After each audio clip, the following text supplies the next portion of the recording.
So we're back to cook my granny's pancakes, and we're going to use the batter that we made earlier. I made this before I went out to work, and so it's been sitting here for about 8 or 9 hours, so I've given it a good stir. And I'm going to then put some fat into the pan. I'm using butter, but you could use an oil if you want, if you're a little bit more health conscious. And my pan is fairly warm, but it's not too hot because I don't want to burn my butter, and I also don't want my pancakes to then stick to the pan.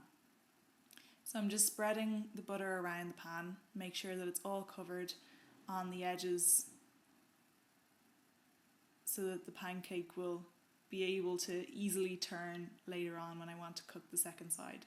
Now I'm going to take my batter and I'm going to make one nice large pancake. So pour the batter in and just pour it around the pan, and make sure you fill in any gaps and give your pan a little tilt just to spread the mixture around. It's just a little bit there. I'm just going to fill that in.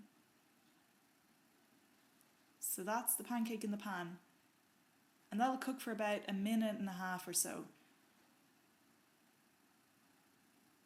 So we've cut forward, and the pancake is definitely cooked on one side, so I've just put the spatula under it and flip it over.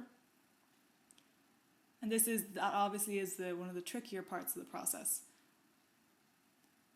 So I'm just turning down the heat slightly. So my pan has gotten hotter over the course of cooking. And of course, with Pancake Tuesday, the idea of it, at least in Ireland traditionally, was that it came just before the Lent period, or it's called Shrove Tuesday. And the whole idea, as my granny would tell me, was that it was a time when you cleaned out your larder or your presses of the sort of indulgent things that you couldn't eat over the Lenten period. So today we are going to put some sugar on our pancakes, and like my granny, I also like to put a nice bit of butter on there too. So I think my pancake is done. I'm just going to have a look. Yeah, it's nice and brown. I'm going to put that over onto the plate. And I've cut up some lemon as well to go with the pancake. So they're the traditional ingredients that we like on our pancakes in Ireland. So there we go, some more butter on it. I'm very heavy-handed with my butter, just like my granny was. And just spread that around. And then I'm going to get my caster sugar. And caster sugar, I'm going to sprinkle that all over the pancake.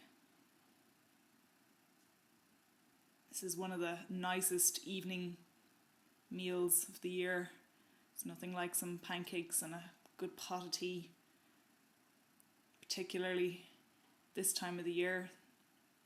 And I'm going to put some lemon onto that because with all the butter and the sugar, it just gives it a nice bite. That's a bit of fresh cut lemon, but if you don't have any, you could just use the bottle. And then in Ireland, or at least my granny, she really liked to roll the pancakes. It just combines all the lovely lemon, butter and sugar. And that's it. So get your knife and fork and dig in.